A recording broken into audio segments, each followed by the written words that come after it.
अब पढ़ते हैं फैक्टर अफेक्टिंग बॉन्ड लेंथ।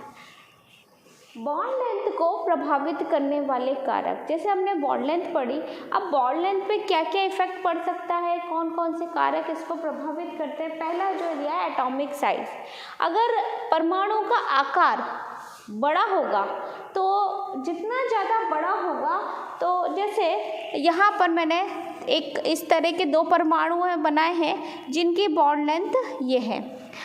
एक यहाँ मैंने छोटे और परमाणु बनाए हैं जिनकी बॉन्ड लेंथ ये है।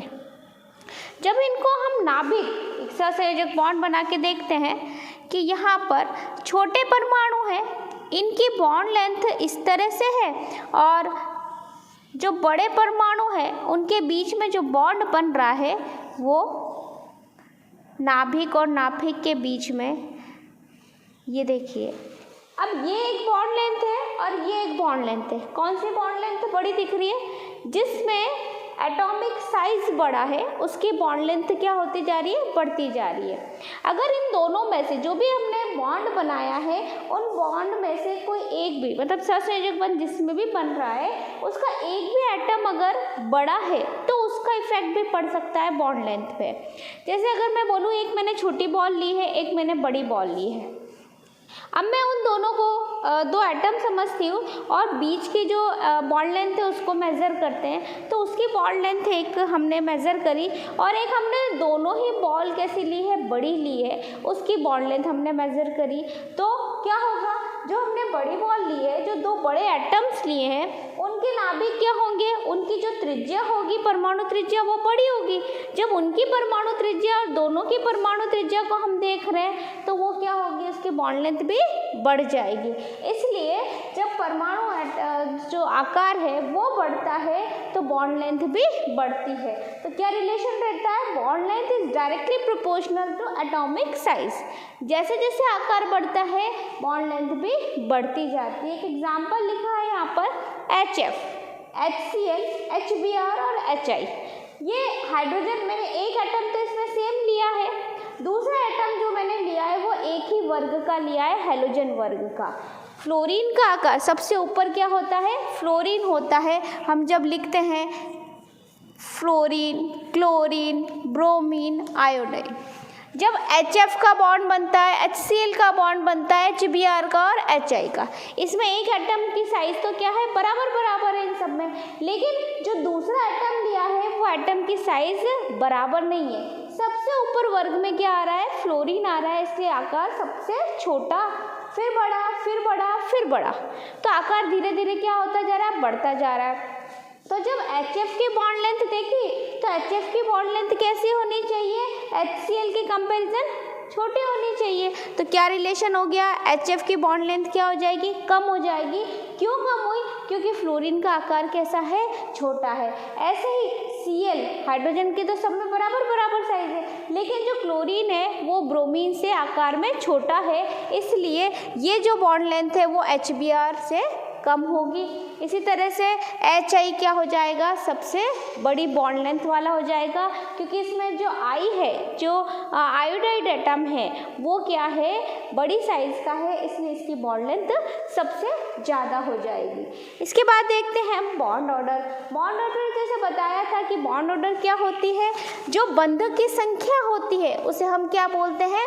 बॉन्ड ऑर्डर बोलते हैं। और बंध की संख्या जब बढ़ती है, बंध की संख्या यानी बॉन्ड ऑर्डर जब बढ़ती है तो बॉन्ड लेंथ क्या हो जाती है? कम हो जाती है। जैसे मैंने जब बॉन्ड लेंथ समझाया तब आपको बताया था कि बॉन्ड लेंथ, एक हम सिंगल धागा ले रहे हैं, डबल धागा और एक ट्रिपल धागा, बॉन्ड लेंथ कितनी होती जा रही है? इसमें कम होती जा रही है, धीरे धीरे इसमें कम होती जा रही है।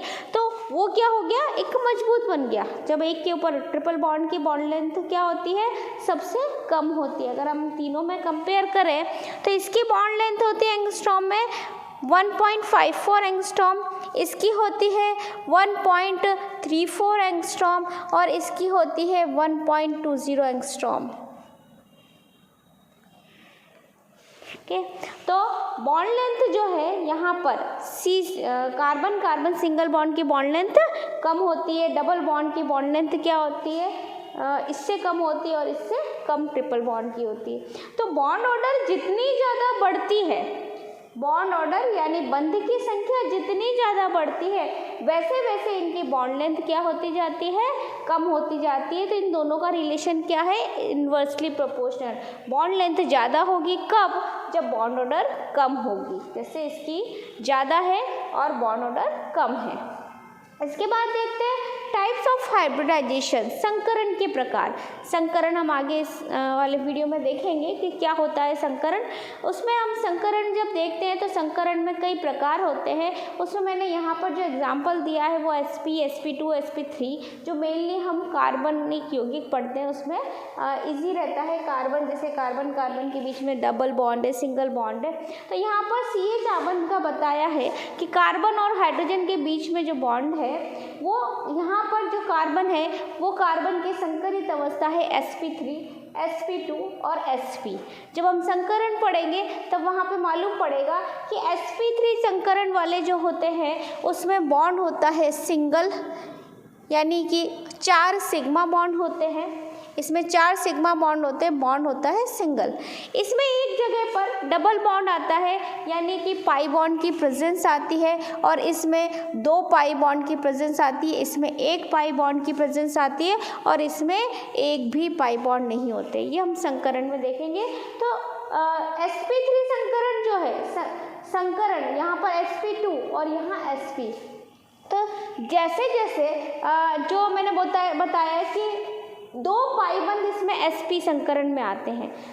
हम कंपेयर करें अगर कार्बन कार्बन को, या ट्रिपल बॉन्ड है, तो ट्रिपल बॉन्ड में क्या होगा कि यहाँ 2 तो पाई बॉन्ड होंगे और 1 सिग्मा बॉन्ड होगा, 2 पाई बॉन्ड और 1 सिग्मा बॉन्ड।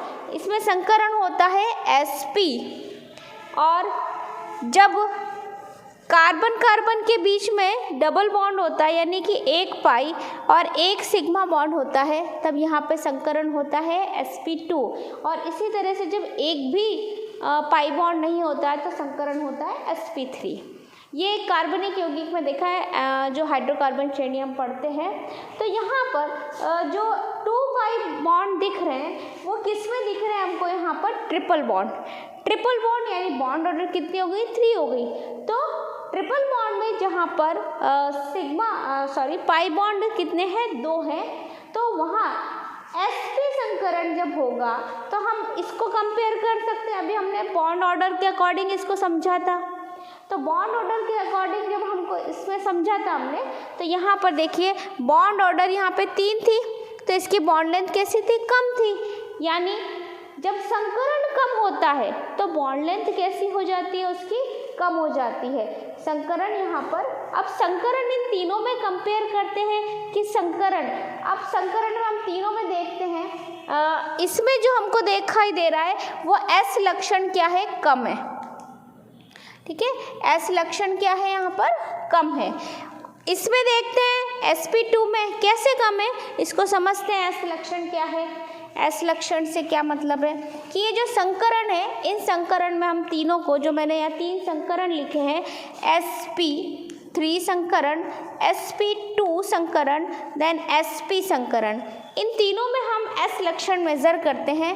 S लक्षण जब देखते हैं तो क्या देखते हैं, इसमें जो S लक्षण होगा वो कितना होगा, 25% तो S लक्षण है, और देन 75% कितना है, इसमें P कैरेक्टर है, यानी P3 है।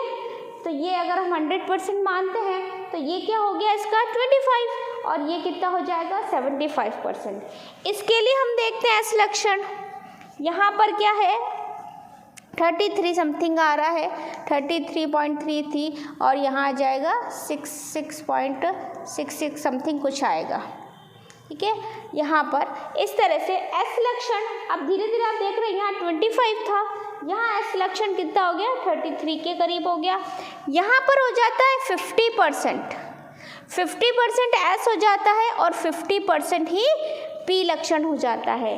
तो हाइब्रिडाइजेशन में हम S लक्षण देखते हैं, और S लक्षण के आधार पर हम उसकी बॉन्ड लेंथ देखते हैं।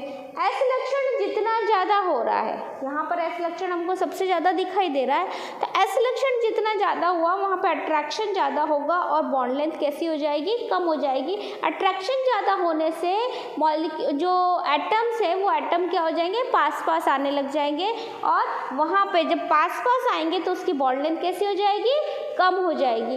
इसलिए sp जहाँ पर आता है, sp संकरण जहाँ पर आता है उसकी बॉन्ड लेंथ कैसी हो जाती है, कम हो जाती है और sp3 संकरण जो होता है उसकी बॉन्ड लेंथ कैसी हो जाती है, बढ़ जाती है। इन तीन चीज़ से हम समझ सकते हैं, एस लक्षण से हम समझ सकते हैं। एस लक्षण के आधार पर हम बॉन्ड लेंथ को बता सकते हैं। एस लक्षण जितना ज़्यादा होगा बॉन्ड लेंथ उतनी ही ज़्यादा होगी। ये हम लिख सकते हैं कि एस लक्षण इज डायरेक्टली प्रोपोर्शनल टू संकरण और क्या कह सकते हैं हम, बॉन्ड लेंथ। एस लक्षण जितना ज़्यादा होगा बॉन्ड लेंथ उतनी ही क्या हो जाएगी, कम हो जाएगी। एस लक्षण जितना ज़्यादा होगा बॉन्ड लेंथ उतनी ही कम हो जाएगी। एस लक्षण जितना ज़्यादा होगा संकरण का प्रकार, एस लक्षण में sp में क्या हो जाएगा, कम हो जाएगा संकरण, sp संकरण sp2 और sp3। तो एस लक्षण जितना ज़्यादा बॉन्ड लेंथ उतनी ही कम।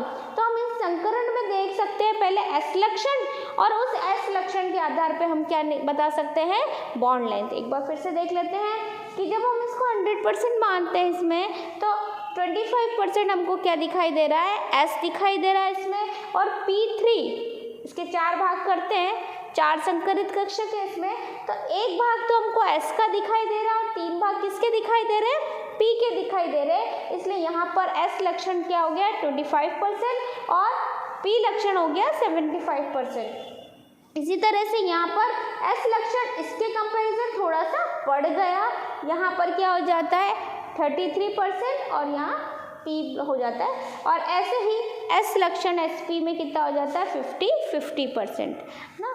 इस तरह से हम s लक्षण निकाल कर हम बॉन्ड लेंथ देख सकते हैं। संकरण के प्रकार किस पर डिपेंड हो गए, एस लक्षण पर डिपेंड हो गए कि संकरण का प्रकार sp है यानी उसमें एस लक्षण क्या हो गया 50% हो गया। संकरण का प्रकार sp2 है यानी उसमें एस लक्षण इतना हो गया। संकरण का प्रकार sp3 है यानी उसमें एस लक्षण इतना हो गया। तो इस तरह से हम एस लक्षण को समझकर बॉन्ड लेंथ को भी समझ सकते हैं और इसको कोरिलेट कर सकते हैं हम किससे, हाइब्रिडाइजेशन से। लास्ट आती है बॉन्ड एंथैल्पी जिसको हम बॉन्ड एनर्जी भी बोलते हैं, आबद्ध ऊर्जा। ठीक है, बॉन्ड जितना ज़्यादा मजबूत होगा उसकी एंथैल्पी उतनी ही ज़्यादा होगी। बॉन्ड जितना ज़्यादा मजबूत होगा उसकी एंथैल्पी, कोई भी चीज़ अगर बहुत ज़्यादा जुड़ी हुई रहती है तो उसको हमको तोड़ने में क्या होता है, बहुत मुश्किल होती है, उसको हमको ज़्यादा एनर्जी देनी पड़ती है। इसी तरह से जब बॉन्ड ज़्यादा प्रबल है तो उसको ब्रेक करने के लिए भी क्या होगी, एनर्जी की ज़्यादा मात्रा की ज़रूरत होगी। तो बॉन्ड लेंथ जो होती है, बॉन्ड लेंथ इस पर डिपेंड करती है कि बॉन्ड लेंथ, हमने अभी यहाँ पर देखा कि जब ट्रिपल बॉन्ड होते हैं तब यहाँ पर क्या होती है, बॉन्ड लेंथ कैसी हो जाती है, कम हो जाती है। और जब बॉन्ड लेंथ कम होती है तो वो मजबूती से जुड़ता है, पास पास आते हैं, अट्रैक्शन ज़्यादा होता है, तो उसके कारण क्या हो जाती है, बॉन्ड एनर्जी बढ़ जाती है। तो बॉन्ड एनर्जी जब ज़्यादा होती है तो बॉन्ड लेंथ कैसी हो जाती है, कम हो जाती है। हाँ, दोनों एक दूसरे के इन्वर्सली प्रोपोर्शनल है।